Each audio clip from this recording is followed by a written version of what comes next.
గుంటూరులోని inner ring రోడ్లో 99 అడుగుల మట్టి వినాయక విగ్రహాన్ని ఏర్పాటు చేస్తున్నట్లు అమరావతి మహాగణపతి ఉత్సవ కమిటీ చైర్మన్ నరేంద్ర తెలిపారు. పవిత్ర గంగానది నుంచి 16 టన్నుల మట్టితో వినాయక విగ్రహాన్ని ఏర్పాటు చేసినట్లు వివరించారు. 21 రోజుల పాటు జాతరల వినాయక చవితి వేడుకలు జరుగుతాయన్నారు. 3 నెలల పాటు 150 మంది కార్మికులు పనిచేశారని, హైదరాబాద్కు చెందిన ఆర్టిస్ట్ నగేష్ వినాయకుడి విగ్రహ తయారీలో కీలక పాత్ర పోషించారన్నారు. వాతావరణ కాలుష్య నివారణ కోసం మట్టి గణపయ్యలను వాడదామంటున్న నరేంద్రతో మా ప్రతినిధి Pramod Kiran face to face. Vinayaka Chavithi అంటేనే మనకు గుర్తొచ్చేది ఖైరతాబాద్ గణేష్.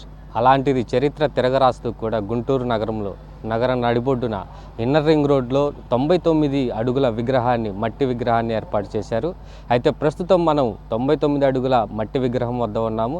దాదాపు 3 నెలల నుంచి కూడా 150 మంది కార్మికులతో కష్టపడుతూ ఈ మట్టి వినాయకుడిని అయితే తయారు చేశారు. ప్రస్తుతం మనతో పాటు అమరావతి గుంటూరు ఉత్సవ కమిటీ చైర్మన్ నరేంద్ర మనతో ఉన్నారు. అసలు ఈ మట్టి విగ్రహం పెట్టడానికి గల కారణం ఏంటి, ఇన్ని అడుగులు పెట్టడానికి కారణం ఏంటి మనతో తెలుసుకోవడానికి. సార్ చెప్పండి, మొదటిసారిగా గుంటూరులో 99 అడుగుల మట్టి విగ్రహాన్ని ఏర్పాటు చేశారు. ఎందుకని ఏర్పాటు చేశారు, ఏంటి అసలు? ఇప్పుడు మాది బేసిక్ థింగ్ వచ్చి ఈకో ఫ్రెండ్లీ వినాయకుడు అండి. ఈకో ఫ్రెండ్లీ వినాయకుడు అందరూ పెట్టిన మట్టి వినాయకుడిని పూజిద్దాం అన్న కాన్సెప్ట్లో మేము ఇంత భారీగా ఇంత పెద్ద మట్టి వినాయకుడినే మేము పెడుతున్నాం కదా, అందరూ ఎందుకు ట్రై చేయకూడదు అన్న ఉద్దేశంలో ఈకో ఫ్రెండ్లీ తరాలో ఇది మేము స్థాపించడం జరిగింది. ఇంకోటి వచ్చి మీరు అన్నట్టుగానే ఇందాక అన్నట్టుగానే వినాయక చవితి అంటే ఖైరతాబాద్ విఘ్నేశ్వరుడే గుర్తొస్తాడు అందరికీ.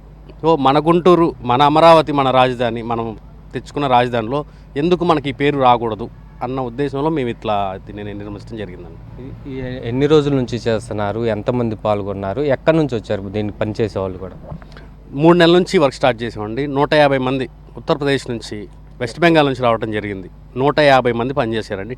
టీమ్స్గా డివైడ్ అయ్యి వాళ్ళు వర్క్ చేయడం జరిగింది. ఇక్కడ వాళ్ళు కొంతమంది తమిళనాడు వాళ్ళు ఉన్నారు, హైదరాబాద్ నుంచి కూడా కొంతమంది వచ్చారు, వెస్ట్ బెంగాల్ నుంచి కొంతమంది వచ్చారు. మామూలుగా అయితే వినాయక చవితి అంటే 9 రోజులు కావచ్చు, 11 రోజులు కావచ్చు, కానీ మీరు 21 రోజులు చేస్తున్నారు. ఇది బర్త్డేని అనిపించదా మీకు?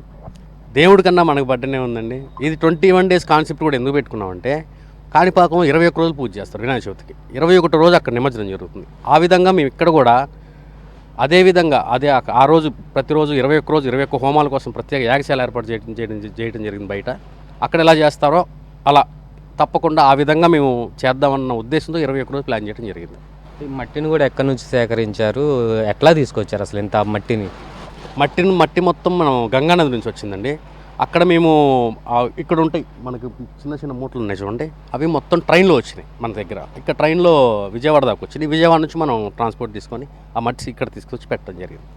16 టన్నుల మట్టి వాడామండి మొత్తం. ఈ 21 రోజులు ఏ రోజు ఏం జరుగుతుంది, ఎలాంటి ప్రజలకు మీరు ఏదైతే సౌకర్యాలు కల్పిస్తున్నారో అది కూడా చెప్పండి. సౌకర్యాలు అంటే అండి, వచ్చిన ప్రతి భక్తుడికి ఎటువంటి ఇబ్బంది లేకుండా బారికేడ్ లైన్ సిస్టమ్ ఒకటి ఉంటుందండి. సెక్యూరిటీ గార్డ్స్ ఉంటారు, బారికేడ్ లైన్ సిస్టమ్ ఉంటుంది.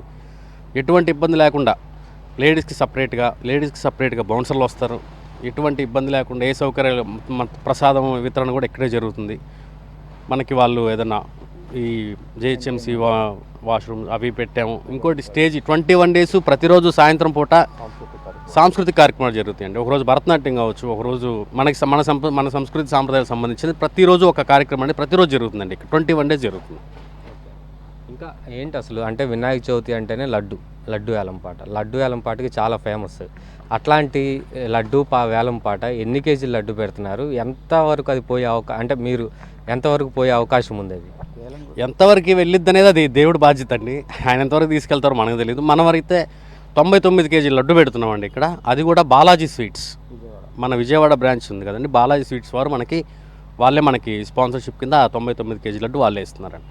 ఓవరాల్గా చెప్పండి, మట్టి విగ్రహాన్ని పెట్టడం అంటే ఏదైనా చిన్న విగ్రహాలు అయితే ఓకే పెడతారు, కానీ ఇంత మట్టి విగ్రహం పెట్టడానికి ఏంటి, మీకు ఎందుకు వచ్చింది ఆలోచన? అసలు మా ఆలోచన రావటం అంటే అండి, మా కమిటీ సభ్యులు మేమందరం ఏమనుకున్నాం అంటే రోజు మాట్లాడుకుంటా, ఇది మన గుంటూరు అమరావతి అని మనం అనుకుంటున్నాం కదా, మన ఇక్కడ ఒక రికార్డు ఇక్కడ మనకి రావాలి, ఆ పాత రికార్డులు తుడిచిపెట్టుకుపోవాలి. అది అది సౌత్ ఇండియాలోనే అతిపెద్దదండి. ఇప్పుడు మన 2 తెలుగు రాష్ట్రాల్లోనే కాదు, సౌత్ ఇండియాలోనే మట్టి విగ్రహం, అతిపెద్ద మట్టి విగ్రహం మనదేనండి. సో ఆ విధంగా మనకి ఒక బ్రాండ్ వస్తుంది గుంటూరు అంటే అని చెప్పే ఉద్దేశంతో చేయడం జరిగింది. నిమజ్జనం ఎలా ఉండబోతుంది, ఎంతమంది దానికి వచ్చే అవకాశం ఉంది నిమజ్జనానికి? నిమజ్జనంకి క్రౌడ్ అనేది మనం అసలు అది కంట్రోల్ చేయలేమండి. ఆ రోజు అంతా ఓపెన్గా ఉంటుంది ఆ రోజు మొత్తం.